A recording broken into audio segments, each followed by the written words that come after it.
Que la paz de Dios nuestro Padre, la gracia de Cristo Jesús, sea con todos mis hermanos.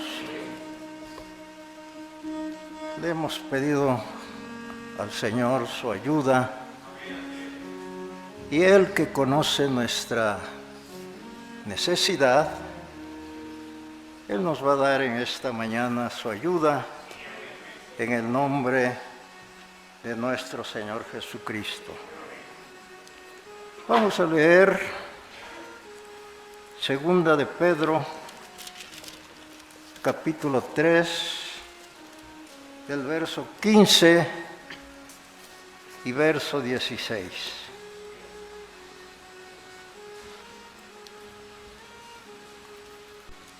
Dice así: para la honra y la gloria del Señor. Sí, amén.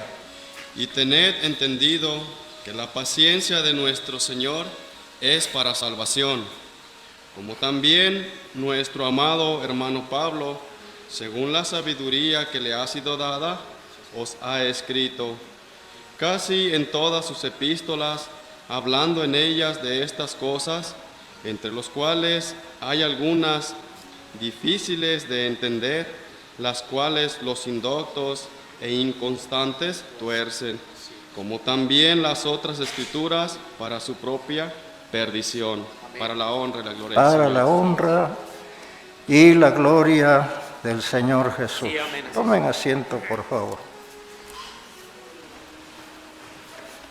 Muy bien. Vamos a leer. Tened entendido que la paciencia de nuestro Señor es para salvación, como también nuestro amado hermano Pablo, según la sabiduría que le ha sido dada, os ha escrito, casi en todas sus epístolas, hablando en ellas de estas cosas, entre las cuales hay algunas difíciles de entender, las cuales los indoctos e inconstantes tuercen. ¿Qué cosa? Tuercen. Y luego agrega el apóstol San Pedro, como también las otras escrituras para su propia perdición. Cuando habla de las otras escrituras, se refiere a lo escrito en el Antiguo Testamento. Muy bien. Fíjense de lo que siempre debe de estar prevenida la iglesia. Te lo platiqué hace 8 días. Si en aquel tiempo pasó, ¿qué es lo que debemos de hacer nosotros en este tiempo?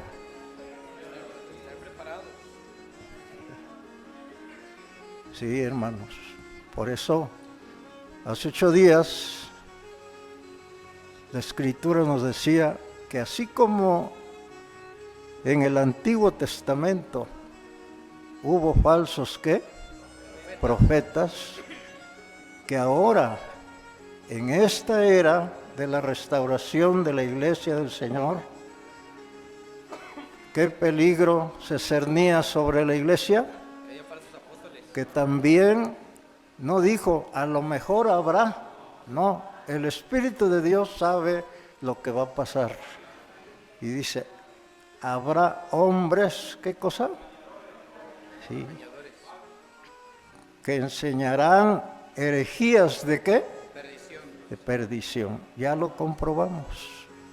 Pero hay otros detallitos, como dice aquí el apóstol San Pedro, cuando alguien explica un texto torcido, ¿cómo?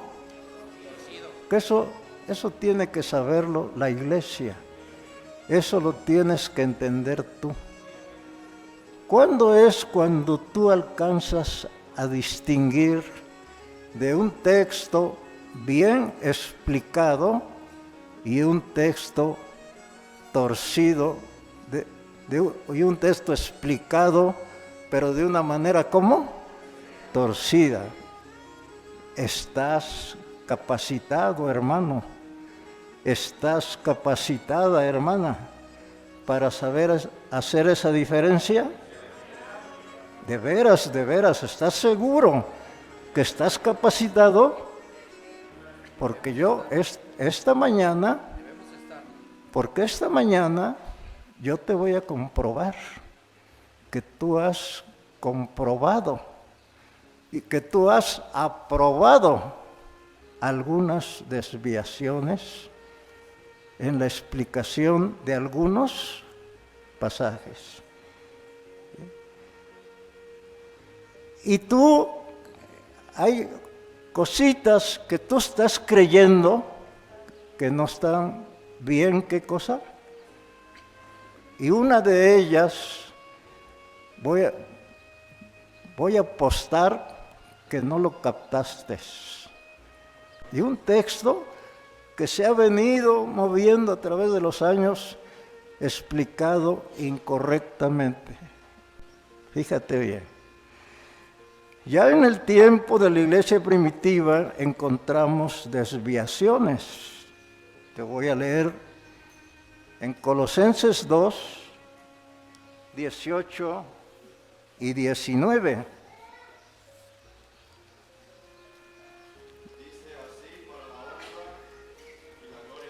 Sí, amén. Nadie os prive de vuestro premio, afectando humildad y culto a los ángeles, entremetiéndose en lo que no ha visto, vanamente hinchado por su propia mente carnal, y no haciéndose de la cabeza en virtud de quien todo el cuerpo, nutriéndose... Dios le pague a mi hermano. Amén. Dios le pague. Fíjense cómo dice. Colosenses 2, 18, 19. Nadie os prive de vuestro premio. ¿Cuál es el premio que buscas, hermano? La salvación del alma. ¿Cuál es el premio que buscas, hermano? La corona de la vida eterna. ¿Hay un premio? Dice mi hermana, una corona. ¿Sí? ¿De qué es esa corona? ¿Es de plata? ¿Es de oro? ¿Está engarzada de piedras preciosas?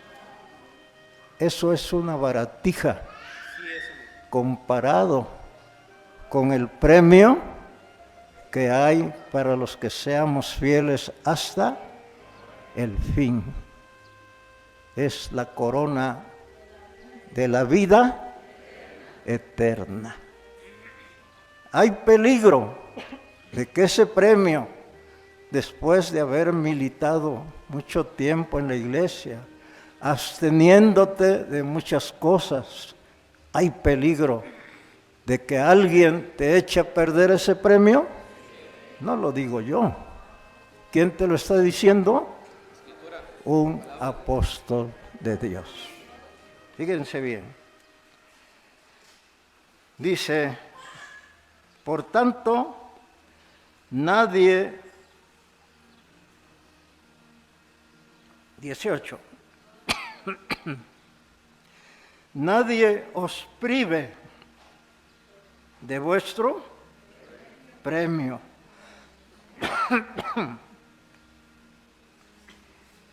Afectando humildad y culto.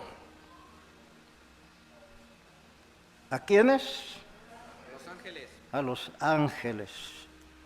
Entremetiéndose en lo que no ha visto, vanamente hinchado.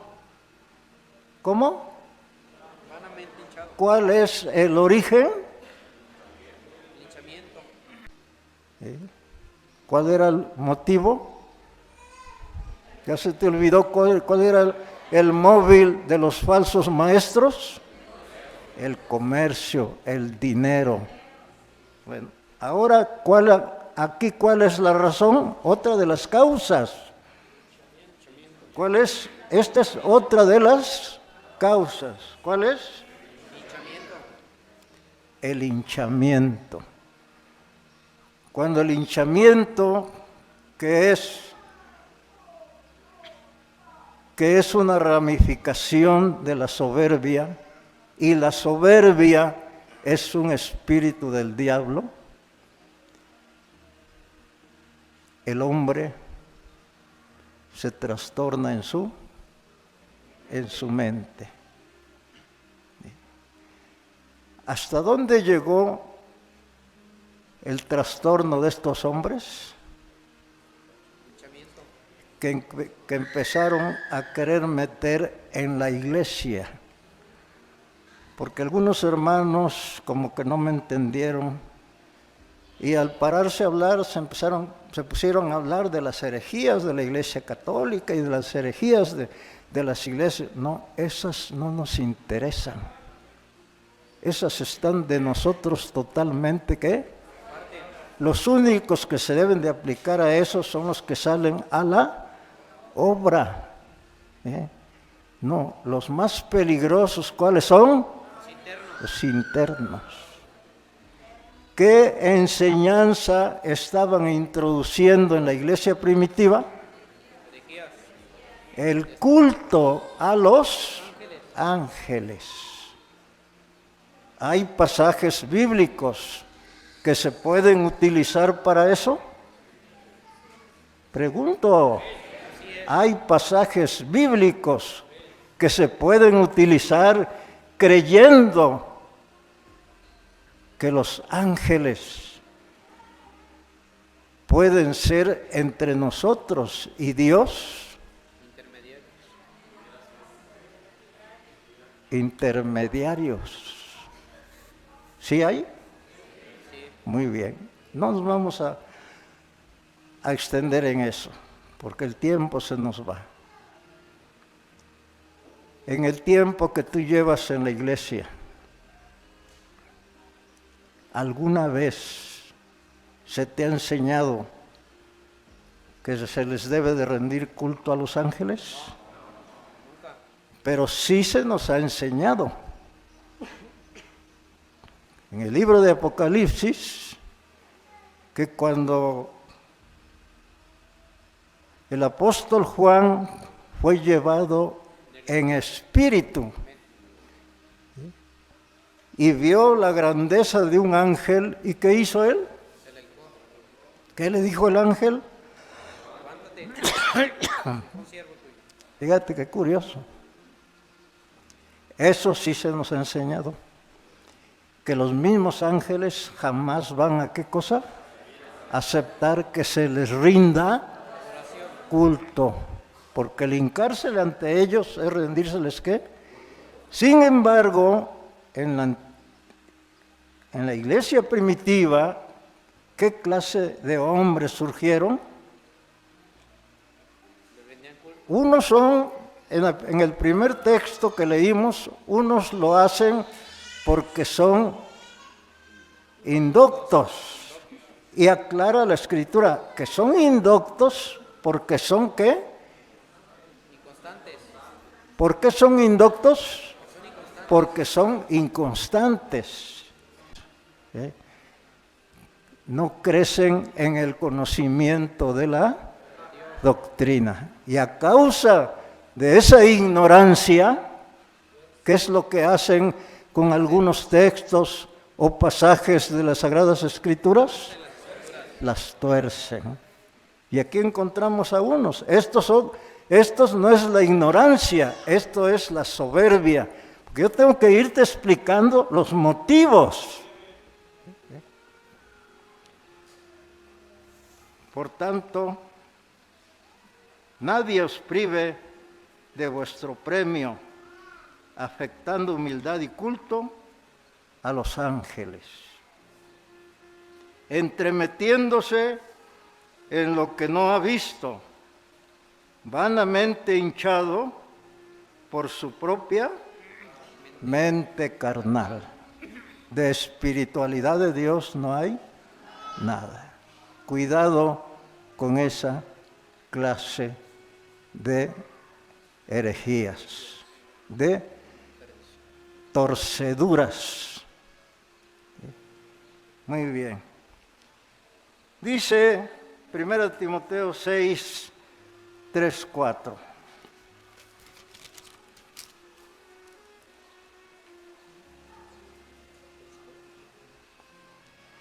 Si alguno enseña otra cosa y no se conforma a las sanas palabras de nuestro Señor Jesucristo y a la doctrina que es conforme a la piedad. Dice, está envanecido, nada sabe y delira. ¿A qué compara el apóstol San Pablo a esa clase de hombres? Un hombre que no está en sus cabales juicios. Que no está, ¿qué cosa? En su justo, ¿qué? Juicio. Dice que Dios los entrega ¿a qué cosa? Una mente depravada. Para creer a lo que no es correcto. Cuidado. Todo esto tenemos que... Tu hermano de ninguna manera te está alarmando. No. Tu hermano te está previniendo. Que son dos cosas totalmente, ¿qué? Distintas. Muy bien. Si alguno enseña otra cosa y no se conforma a las sanas palabras de nuestro Señor Jesucristo, si no sale de acuerdo, eso quiere decir no sé qué, no se conforma, porque la doctrina, dice el apóstol San Pablo en Romanos, que cuando nosotros nos convertimos al Señor, fuimos entregados a esta forma de doctrina. ¿Sí? ¿Qué tiene la doctrina revelada por Dios? Tiene una forma muy especial. ¿Cuál es la responsabilidad? De que esa forma de doctrina te llegue a ti sin ninguna torcedura, sin ninguna desviación ni a diestra ni a siniestra, sin quitarle ni ponerle. ¿Cómo se debe de hablar la palabra de Dios? Conforme, ¿cómo dice? Conforme. Si alguno enseña otra cosa y no se conforma y no sale de acuerdo a las sanas palabras de nuestro Señor Jesucristo y a la doctrina que es conforme a la piedad, está envanecido. ¿Está qué cosa? Envanecido. Este no es indocto por inconstante. No, porque está qué cosa? Envanecido. Se ha llenado de qué? Soberbia. De soberbia. Ya pasó en la iglesia primitiva, ya ha pasado en la restauración, ya ha pasado. Muy bien. Para esto quiero, a ver si mi hermano encuentra Romanos 6, 17 y me lo lee, pero por favor, clarito. Sí, por favor. Sí, amén. Pecado, habéis obedecido de corazón a aquella forma de doctrina a la cual fuisteis entregados, y libertados del pecado, vinisteis a ser siervos de la justicia. para honra y gloria del Dios le Señor. pague a mi hermano. Fíjense la importancia de que se mantenga la forma de la doctrina, que no se deforme, que no se le dé otra ¿qué? Y para que no se deforme, ni se le debe de añadir, ni se le debe de ¿qué? Su forma divina la tiene perfectamente trazada. Cuando alguien ya le quiere meter parches, ¿qué está pasando ahí? Está deformando la doctrina. ¿Para qué sirve esta forma de doctrina? A ver, léemelo por favor, ahí dice. Para la gloria del Señor. Verso 18. Y libertados del pecado, vinisteis a ser siervos de la justicia, para la gloria del Señor. Dice, pero gracias a Dios que aunque erais esclavos, ¿cómo éramos antes de ser entregados a esta forma de doctrina? Esclavos del pecado. ¿Éramos esclavos de qué?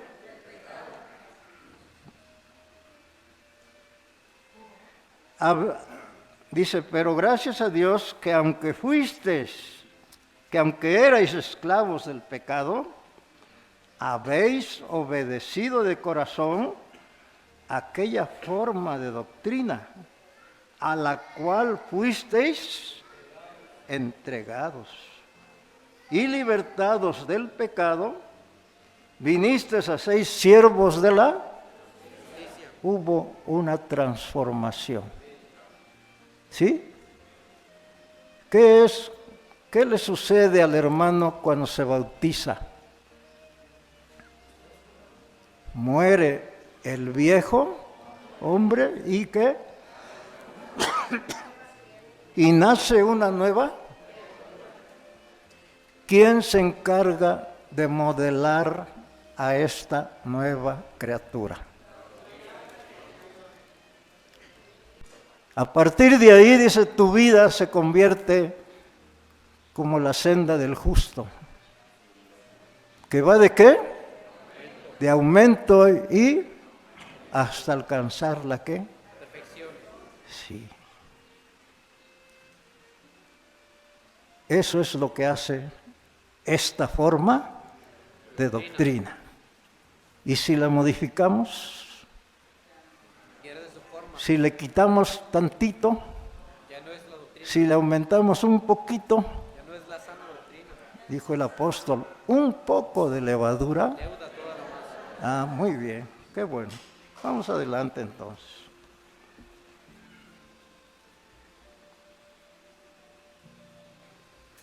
Hay un texto que antes de que yo lo explique,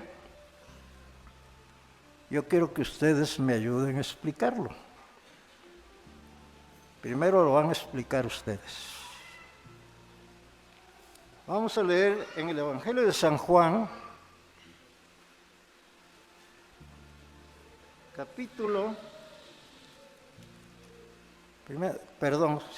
San Juan capítulo 6, del verso 24 al verso 29. Antes que lo leas, quiero que me oigas tantito, por favor. ¿Sí me oyes? ¿Sí me estás? Luego, ahorita lo lees, fíjense bien. La iglesia, y se ha predicado mucho, que el Señor dijo que la obra de Dios es que creáis en el que Él, y está perfectísimo, ¿sí? Pero el problema está en que cómo lo ha entendido la iglesia, cómo se lo han hecho entender algunos, y que no salen de acuerdo. ¿Cómo lo entiendes tú? Aparte de eso, se le han metido dos añadiduras a este texto que no están escritos. Pregúntale a cualquier hermano, ¿cuál es la obra perfecta de Dios? ¿Y qué te contestan? ¿Qué contestas tú? Creer en el que Él ya le estás poniendo. Otros no, le han añadido más todavía. ¿Cuál es la obra más perfecta de Dios? Así dice la Escritura. Y tú lo apruebas con mucha facilidad. Sí, amén, gloria al Señor. Porque se te ha hecho creer a ti de una manera torcida que la obra de Dios, para que tú creas en el que Él ha enviado, se te ha hecho creer que esa obra la hace Dios en tu corazón. ¿Así es? Pregunto, si se equivocan no le hace. ¿Así es? Vamos a leer y a ver qué es lo que dice en realidad el Señor, para que vean la desviación que hay ahí. Juan 6, del verso 24 al verso 29. Dice, para la honra y la gloria del Señor. Amén. Cuando vio pues la gente que Jesús no estaba allí, ni sus discípulos, entraron en las barcas y fueron a Capernaum buscando a Jesús. Y hallándole al otro lado del mar, le dijeron, Rabí, ¿cuándo llegaste acá? Respondió. Espérame tantito. ¿Quiénes habían atravesado todo el lago que se le llamaba el mar de Galilea?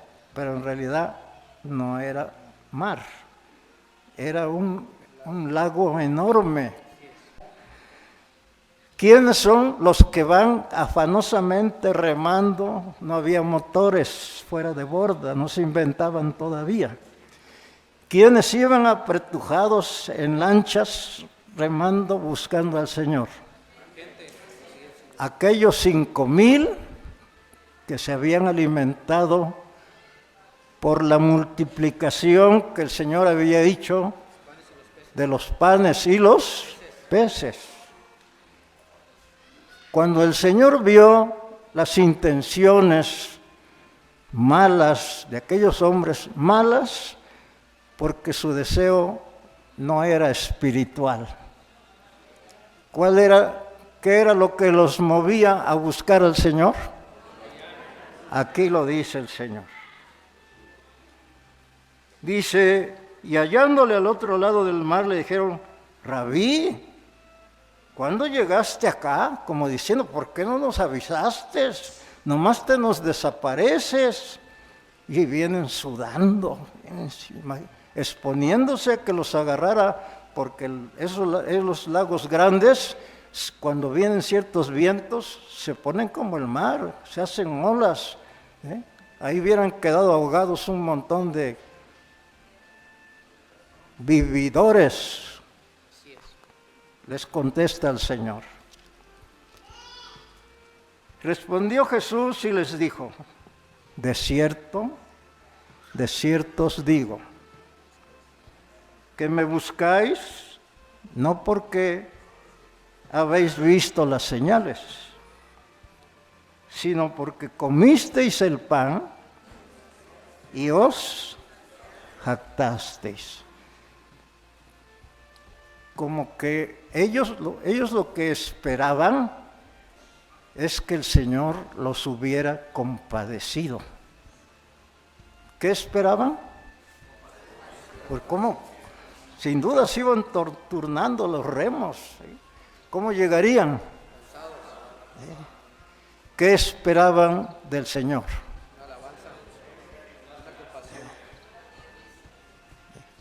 ¿No tienen hambre? ¿No tienen apetito? Ay, pues sí, no se preocupen. Allá les di peces con pan. ¿Qué apetecen ahora? Y en vez de que el Señor los recibiera de esa manera, ¿qué les dice? Sí, hay un dicho en el mundo que dice, la verdad no peca pero incomoda. Y el Señor les habla con la verdad. Dice, respondió Jesús y les dijo, de cierto os digo, que me buscáis no porque habéis visto las señales, sino porque comisteis el pan y os saciasteis. En vez de halagarlos, en vez de compadecerlos, ¿qué les dice el Señor?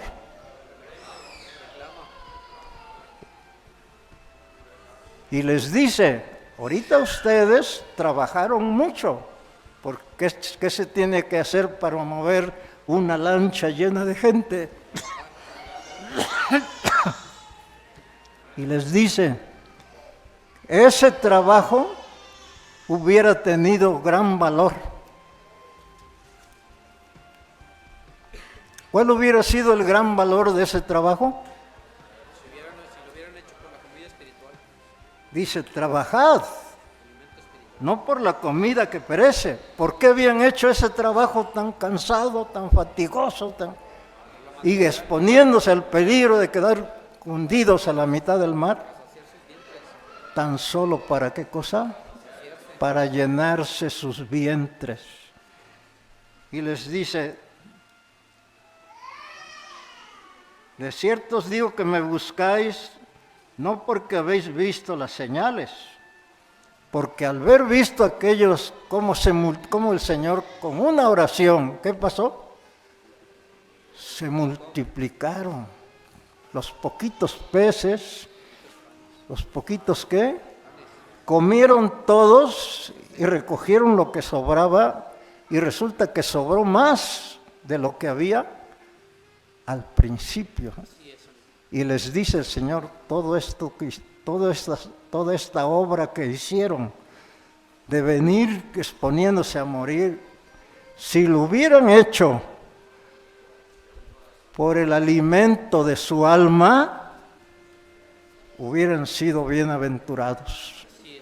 Pero ¿por qué habían hecho esa obra tan pesada, tan difícil? ¿Por qué cosa? Por alimentarse. Si vas agarrando el origen de lo que después va a decir el Señor, cuando uno lee un texto cortado así y no lee el contexto, está uno en peligro de torcer las Escrituras. Muy bien. Trabajad no por la comida que perece, sino por la comida que a vida eterna permanece, la cual el Hijo del Hombre os dará, porque a éste señaló Dios el Padre. ¿Qué les dijo el Señor? ¿Qué les dijo el Señor? Que aquella obra que habían hecho, aquel trabajo que habían hecho, solo por buscar ¿qué cosa? No les había servido de nada. Pero si lo hubieran hecho creyendo que Él era el enviado de Dios, esa obra hubiera sido valiosísima delante de Él y los hubiera, ¿qué cosa? Y los hubiera felicitado. Trabajad no por la comida que perece, sino por la comida que a vida eterna permanece, la cual el Hijo del Hombre os dará, porque a éste señaló Dios el Padre. Entonces le dijeron, oye la pregunta, ¿qué alcanzaron a entender aquellos que cruzaron el lago? Que la obra que habían hecho no les había servido. ¿Qué le preguntan al Señor? ¿Qué es lo que le preguntan a Cristo? ¿Me estás oyendo, hermana? Hermano, ¿me estás oyendo? Dice, entonces le dijeron, ¿qué debemos hacer? ¿A quién le toca hacer esa obra? A ver. ¿A quién le toca hacer esa obra? ¿A Cristo o a ellos? ¿qué debemos hacer para poner en práctica las obras de Dios? No le dijeron a Cristo, ¿qué debes hacer tú para que hagamos las obras de Dios? No, dijeron, ¿qué es lo que a nosotros nos qué? Les dice Cristo, fíjense que no es trabajoso. No los voy a mandar a que den 20 vueltas remando en el lago. No, ni siquiera les voy a decir que se regresen y pisen el agua, nada de eso. Hay una obra. ¿Hay una qué? Una obra es la que ustedes deben, pero ¿quién va a hacer esa obra? ¿Dios o ellos? ¿Estás entendiendo? Fíjate bien. Entonces le dijeron, ¿qué debemos hacer para poner en práctica las obras de Dios? Respondió Jesús y les dijo, esta es la obra de Dios. Esta es la obra que a Dios le corresponde hacer, o que es la obra que Dios está esperando que ellos. ¿Sí se entiende? Dice, esta es la obra de Dios, que creáis en el que Él ha enviado. ¿Qué no habían creído? Pregunto a la iglesia, ¿qué no habían creído? No, como el enviado de Dios no. Lo querían aprovechar como un benefactor material. Ya siguiendo a Cristo, ya ellos no iban a trabajar en lo absoluto nada. Señor, no tenemos ropa, ahorita voy a orar por ustedes. Y así, ahí está el montón de ropa, cada quien escoja su talla.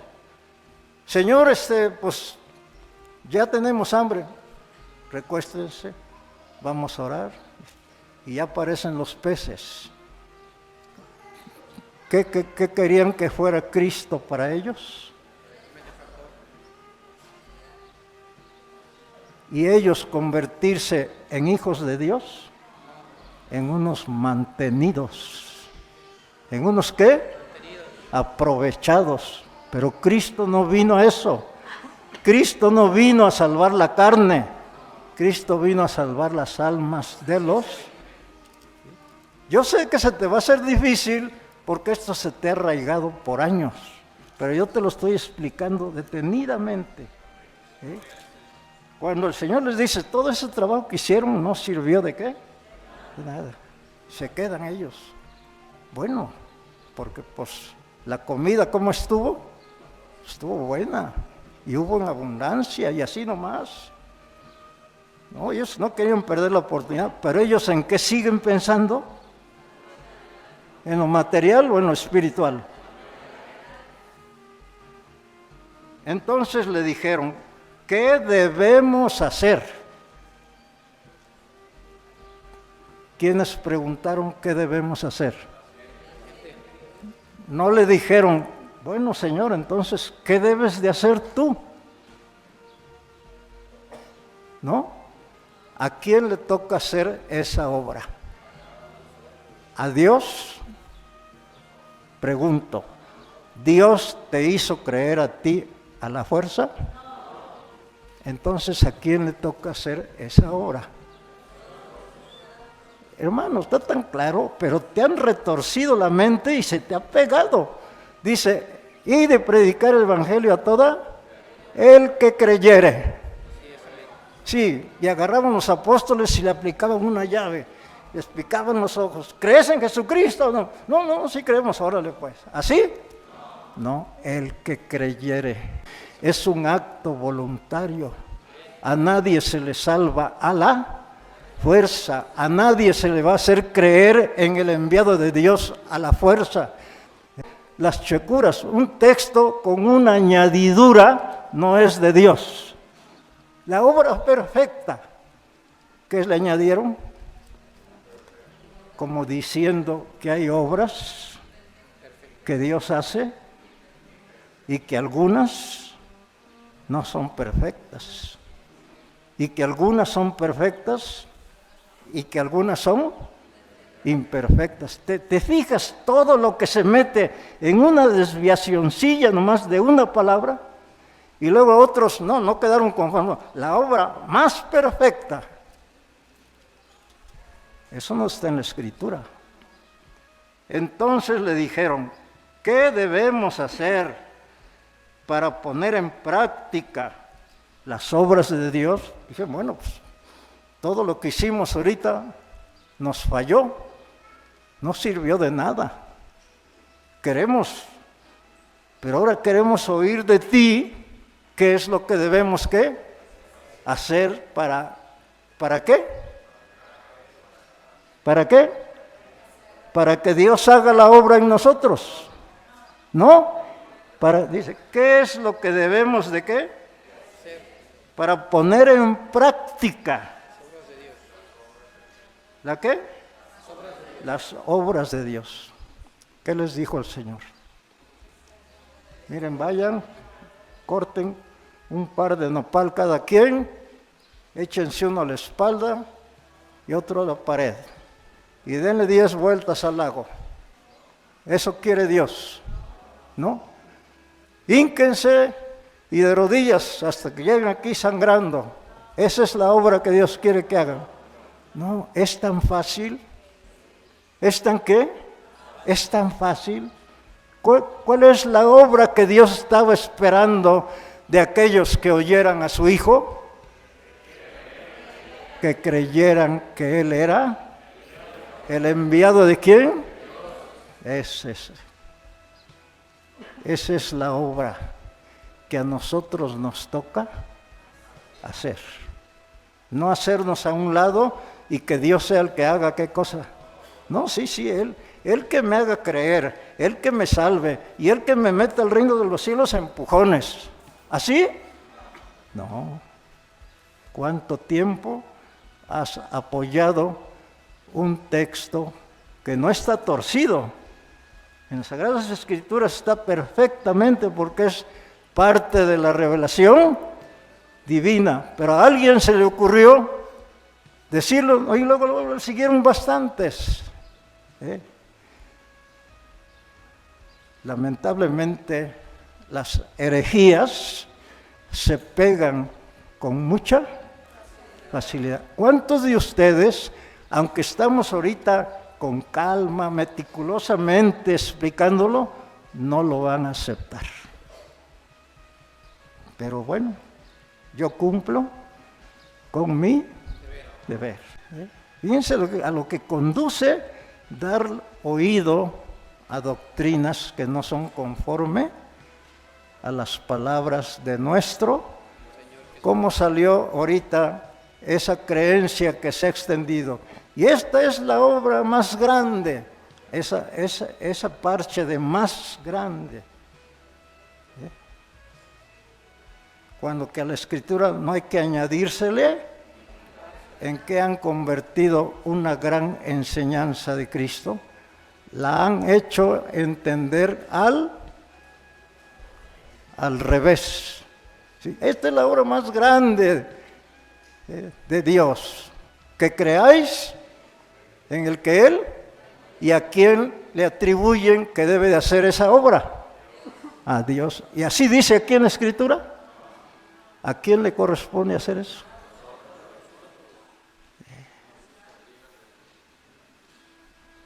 Muy bien, ya les aclaré ese punto, y aunque se los aclaré bíblicamente, algunos no lo van a ¿qué? Pero yo libro mi responsabilidad.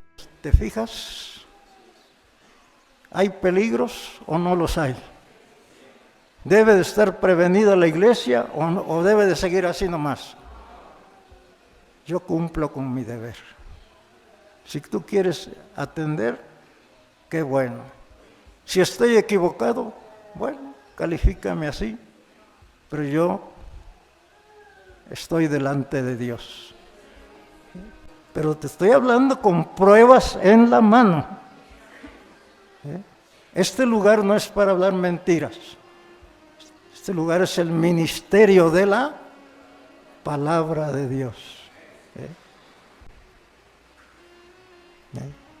Que esto sea para la honra y la gloria del Señor. Somos la iglesia del Dios vivo. Columna y apoyo no de herejías, ni de ideas personales, ni de gente soberbia, ni de indoctos e inconstantes. No. Columna y apoyo de la verdad. Bendito sea el nombre del Señor Jesús.